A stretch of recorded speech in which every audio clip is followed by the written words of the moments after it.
Aujourd'hui, j'aimerais te parler de réinvention. De se réinventer, pourquoi? Eh bien, tout simplement parce que dans la vie, les critères changent, le lifestyle change et les demandes changent. Que ce soit des outils, que ce soit de la manière dont on communique. Maintenant, on utilise de plus en plus l'intelligence artificielle, on utilise tout le temps notre téléphone, on mange également différemment, on a des hobbies qui sont différents. Et parfois on déménage, parfois on fait d'autres choses et donc c'est important de ne pas toujours vouloir garder nos anciennes habitudes. Parfois on est frustré, parfois on ne veut pas changer, on est opposé au changement. Tu sais, très souvent, tu as certainement vu cela, une génération supérieure que la tienne, c'est-à-dire tes parents, tes grands-parents, eh bien ils ont du mal à accepter des changements radicaux. Ils ont du mal à faire des choses qu'ils avaient l'habitude de faire d'une certaine manière, utiliser le papier, le crayon, et maintenant faire cette même chose mais complètement différemment, ou bien travailler de chez eux, ou bien tout simplement avoir des horaires flexibles, ou une manière de penser radicalement différente. On sera par définition au début du moins assez on va dire, pas très apte à ce changement. On sera tout simplement négatif au changement. J'essaie de trouver le bon mot, je ne le trouve pas, mais rigide, oui, on est voilà, rigide au nouveau changement, on n'est pas très enclin à faire ce nouveau changement. Et pourtant, très souvent, pas toujours bien évidemment, mais en faisant ce changement sans frustration et surtout sans rejettement de ce changement, on va pouvoir avancer plus rapidement. Et au plus vite tu le fais, et bien très souvent au mieux ta situation sera. Et c'est vrai que même si au début tu appréhendes ce changement pas de manière très positive, après avec le temps, eh bien tu pourras avoir une vie ou ton travail changer de manière positive. Parfois, c'est également pour le travail.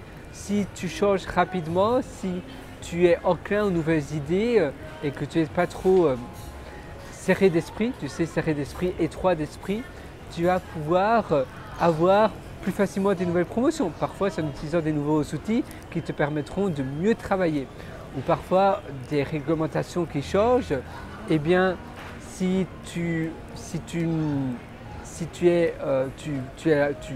ouvres la bienvenue à ces changements, donc welcoming the new changes directement, eh bien tu accueilles ces nouveaux changements à bras ouverts, ça sera plus simple.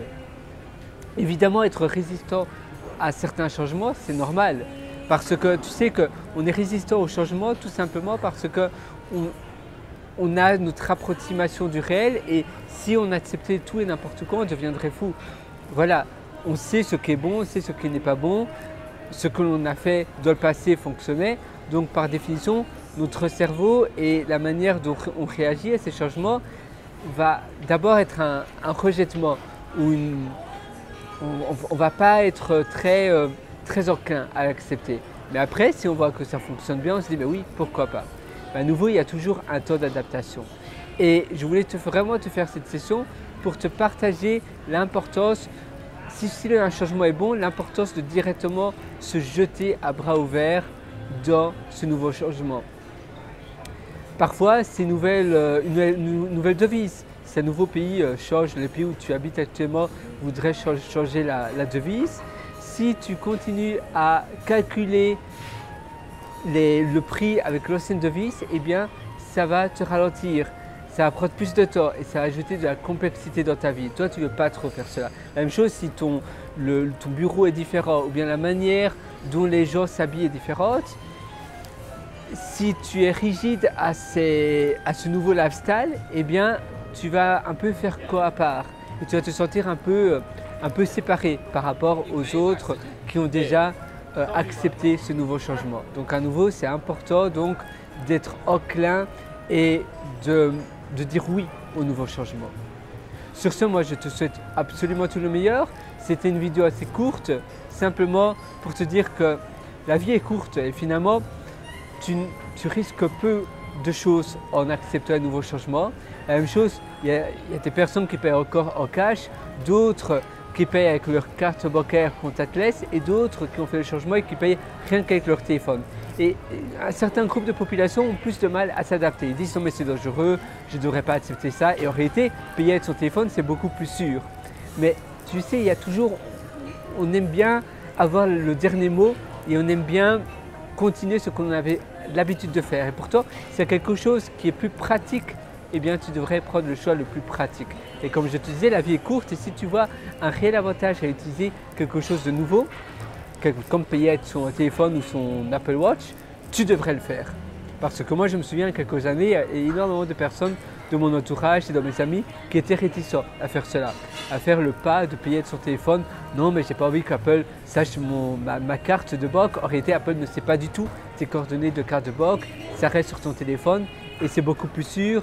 Tu dois aussi avoir Face ID pour pouvoir payer à ta carte contactless, n'importe qui. Si la personne prend ta carte, voilà, tu ne sais pas où ça va. Tu vois directement les notifications des transactions en payant avec ton téléphone. Et ainsi, tu ne dois pas te trimballer avec une carte de banque, tu as tout dans un appareil. D'accord? Il y a des personnes qui n'aiment pas cela, mais à nouveau, est-ce que tu es réticent parce que tu ne veux pas changer ou bien tu es réticent parce qu'il y a une réelle raison d'être réticent? Tu vois, il y a toujours la part des deux qu'il faut faire. Il y a la part du côté positif, pratique, et bien l'autre côté où finalement tu ne veux pas vraiment le faire parce que tu as un peu peur, tu es réticent et ça c'est le mauvais côté. S'il n'y a pas de vraie raison réelle derrière, une vraie raison valide. Voilà, sur ce, moi je te souhaite absolument tout le meilleur. Vas-y, fonce, la vie est courte, alors eh bien, fais plein de grandes choses parce que la vie mérite qu'à être utilisée pour réaliser de grandes choses et pour optimiser son temps. Et donc, comme je te disais, parfois il faut être ouvert d'esprit, il faut accepter les changements pour pouvoir toujours optimiser son temps et optimiser les choses que l'on fait pour pouvoir réaliser ces choses de qualité supérieure. Ce n'est pas parce que tu as toujours fait quelque chose auparavant et que ça fonctionnait, c'était peut-être pas la meilleure manière de faire la chose ou peut-être que maintenant il y a une meilleure solution, une meilleure approche à pouvoir faire cette même chose. Je te souhaite une excellente journée sur ce. Ciao!